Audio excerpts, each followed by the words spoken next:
लेकिन फिलहाल रुक करते हैं दिलीप जी का। दिलीप जी, भारतीय कृषि बीमा कंपनी की अगर हम बात करें, जैसे मैम ने कहा कि हर साल 4 करोड़ किसान इस योजना से जुड़ते हैं। ऐसे देखा जाए तो किसानों की संख्या बहुत हो जाती है। ऐसे में भारतीय कृषि बीमा कंपनी की जिम्मेदारी भी बहुत बढ़ जाती है।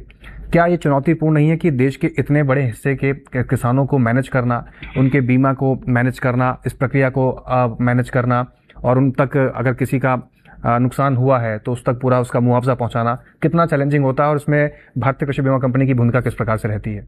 कामना मैम ने तो बहुत अच्छी तरह समझाया कि किस तरह से ये योजना केंद्र सरकार की एक महत्वपूर्ण योजना है और मैक्सिमम किसानों को या ज़्यादा से ज़्यादा किसानों को इसके साथ जुड़ना चाहिए। रहा सवाल भारतीय कृषि बीमा कंपनी का, तो ये केंद्र सरकार द्वारा स्थापित कंपनी है। 2002 में स्थापना हुई थी कंपनी की। 2004 से इसका काम शुरू हो गया। पहले जो प्रायोगिक बीमा थे या उसकी ये प्रधानमंत्री फसल बीमा योजना के पहले जो स्कीम्स थी उसकी भी कार्यान्वयन पूरी भारतीय कृषि बीमा कंपनी की तरफ से हो रही थी। अगर 2016 के बाद अगर प्रधानमंत्री फसल बीमा योजना का क्रियान्वयन का अगर काम देखना है तो उसमें एग्रीकल्चर इंश्योरेंस कंपनी की भूमिका बहुत ही महत्वपूर्ण रही है।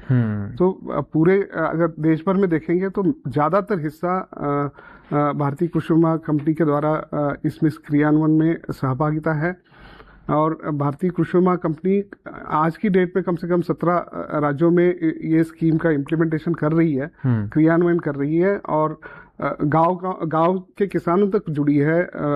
हमारी ऑलमोस्ट 4000 के आसपास की जो पूरी यंत्रणा है, 4000 कर्मचारियों की संख्या है, वो वहाँ तक किसानों तक जुड़े हैं, तालुका लेवल पे जुड़े हैं। कुछ संस्था के माध्यम से भी हम मदद लेते हैं और किसानों की साथ जुड़ते हैं।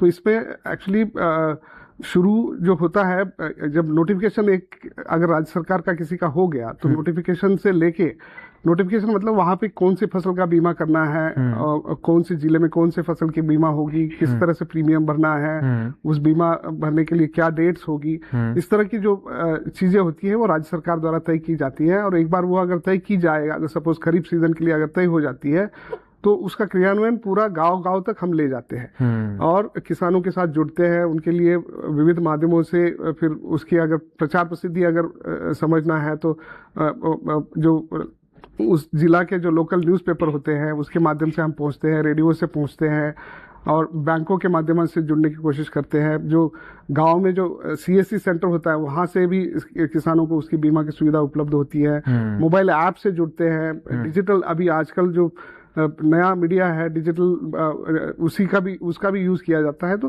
किसानों के साथ जुड़ने के लिए हर तरीके का माध्यम से हम जुड़ने की कोशिश करते हैं।